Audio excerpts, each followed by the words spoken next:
Right, right.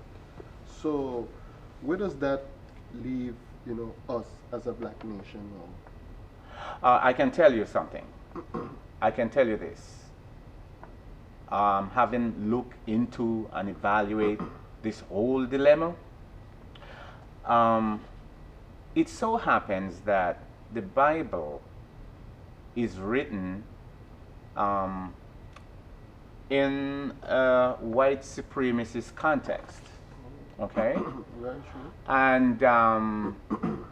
and it because of that, it is sad to say, but the truth as I see Right, it right. is that white people Mhm. are not as will never be hurt Right, right, as, let's say, a black disenfranchised person right, when they believe in Jesus. right, right. Um, Explain, let explain. me explain it. Um, let's say um, the knowledge that it requires for one to understand the world, to understand equality, to Mhm. understand justice. You cannot have that knowledge once you have accepted Jesus. Mhm. You will never be able to have power in Right, you to initiate a course of life that makes you on the same level with white people. right, Because it is going to remove certain wires from your brain that is supposed to let you have that power. right, Believing in Jesus is a force, right, right, and it hacks upon your energy inside. right. And so you're always going to be down there. So you will go to church, and true to form, let's say um, the people in the of the West Indies, Mhm. who, let's say, United States has evangelized with Jesus. When Right. those people migrate to England, Mhm. you know, they are not they are not received as equal with white people. Right, So right, what they do in England, they have built up their own black churches.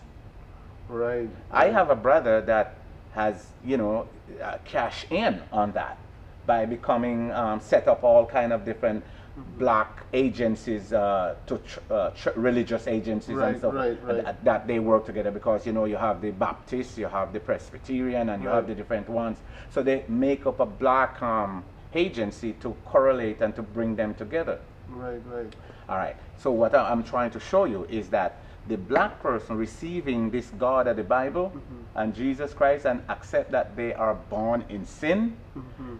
they go down to the bottom of the barrel, because Right, in society normally you do not have mainstream status as a right, black person, right, okay? Because the white supremacy rule in England, in the United States, Mhm. and even if you go into the West Indies right. Islands, you Even in will the have some Caribbean. white people down there still floating the white supremacist rule as well. Right, Okay, right, so right, what happened is the black people, who are by nature really intelligent people, by the time they use this God of the Bible and dumb you down, you will never be able to resurrect yourself.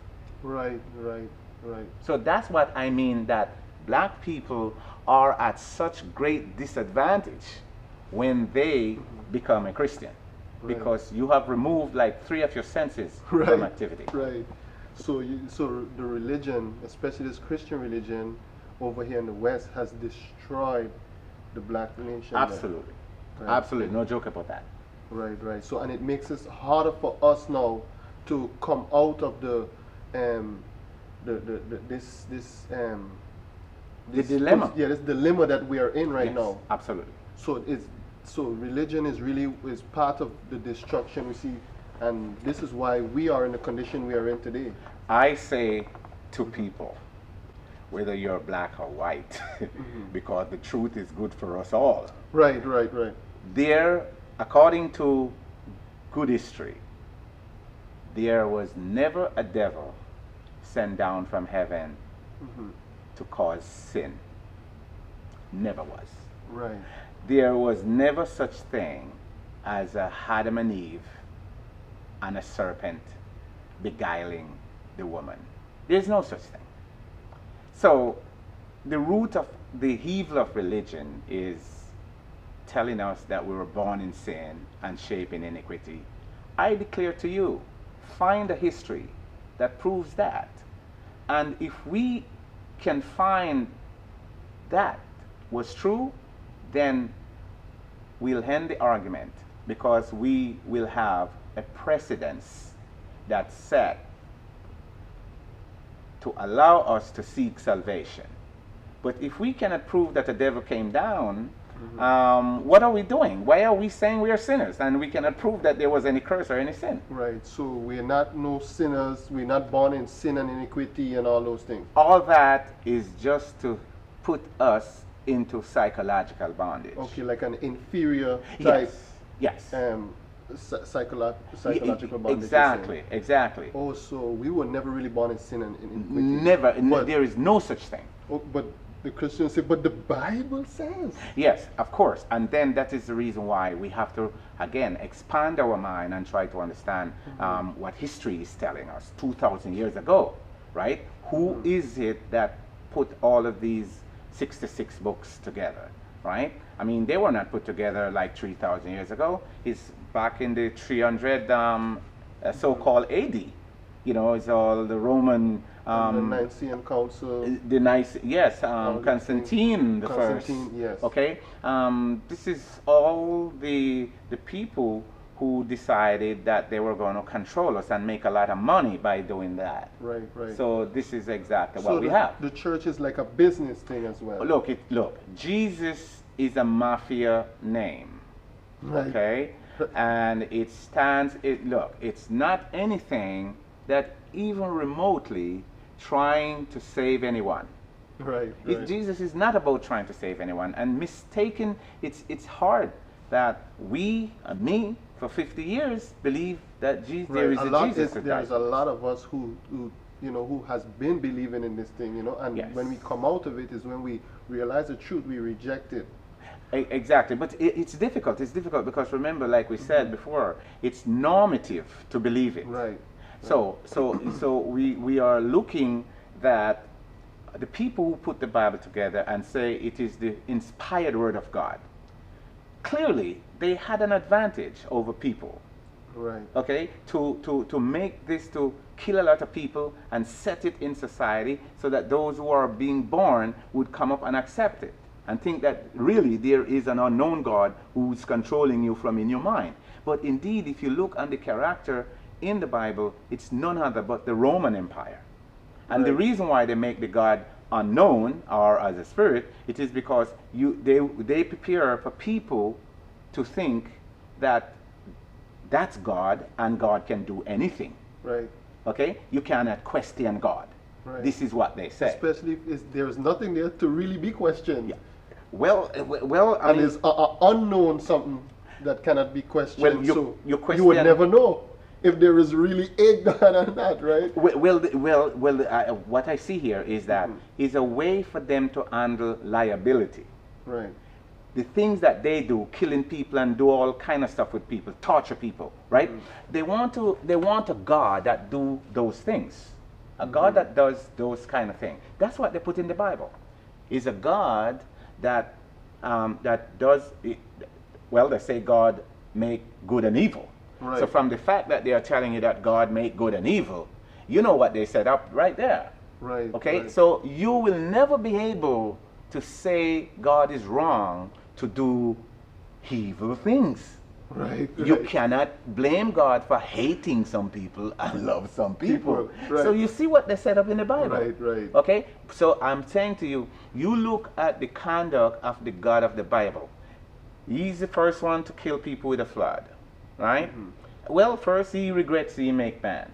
Right. I mean, why a perfect God would do something like that? Right. Okay? I mean, the chief architect of the humanity and the cosmos, right? He is knowingly doing this, giving man free will and everything that is after his image and likeness. I know it's not going to work, and he does it. He still, He does it, right? So it's, if you want to know how stupid and ridiculous the Bible is, look at the conduct of God and compare it with his holiness and his perfection and his foreknowledge and his ability to, to ordain and predestinate stuff. Look at those characteristics and then look at what he does. He's sorry, make man. He sent a flood. I mean, he watched as the serpent comes in to defraud Eve and Adam. He sat back because isn't it said that God sees all things? God sees all things, right? So if God and is, he knows all things. He knows a long time ago, right? He supplied every single item for man to fail. He caused Satan to come down. He caused a tree of knowledge and evil to grow right in front of them, right? So if you think about this wise and all-knowing God, you will find out that, of course, this is not a real God. So because why he does these kind of things, and he's supposed to be loving and forgiving. Did he so he waited until everything went wrong. Of course, this is a God who allows everything to go wrong. Then he comes in and tries to fix it, and he never fixes anything. Right. So this is the character. Look at it, real good. A very manipulative character, if you really think about it. Exactly. He puts it in front of the tree and makes them with the fruit and fraud them, and then in turn say, I damn you to this way and that way. Another good word is counterproductive. He Right. is so counterproductive, and he's so ridiculous. I mean, I would say this is a drunk, because you're not relevant. The character is not relevant. The character is not cautious. The character is not caring, right? And the God of the Bible should be all of those things. He should have prevented the devil from coming down, because he's making a perfect creation. So he did not. He caused that to happen. All right? And remember, he programs everything to happen the way it does. Right. He is God of God of perfection, you know. So he knew everything and he set it up. This is what we ought to consider, is that God willfully set up the creation to be what it is. Right. That makes really good sense when you really think about these things. This God looks like a real devil himself. And what the answer for that? The answer for that is who wrote these things and put the character there for a God. Right. Okay? That's what we need to look at. And people need to really consider the dynamics of the Bible. Consider the dynamics of the Bible and see the character at work. When you cannot see it, then that's how you're led free to believe it. You see? But if you can see it, then you will know you cannot believe that. Right. See? So if you look and see that he said he's sorry, make man. He brought the flood. And killed these people so inhumanely. When the people were trying to get away from the water, he made sure they were covered. Right? And then he didn't realize, based on what we're reading, I mean, this is a flaw that they put in the narrative, because he could not have considered that the hate people he was saving would once again repopulate the earth with evil all over. Again. What a counterproductive God. Right. And then, see what I'm saying to you? They would have us to think, you cannot question God. So you see, the big mistake is to think that you're really talking about a God. Right. But you know, Christians would say, free will. You have free will. That's why he gave you free will. Yes, and again. You know, I mean, like every time you point these things out, they give you something else. They give you something else, because it's all about protecting belief in nothing. Right. Okay? They have to have something. Think about how ridiculous you feel as an intelligent person who believe in nothing and get caught. Right. So you put him, his back is against the wall, you trap him now. Your pride. You catch him in the act right now. Yes.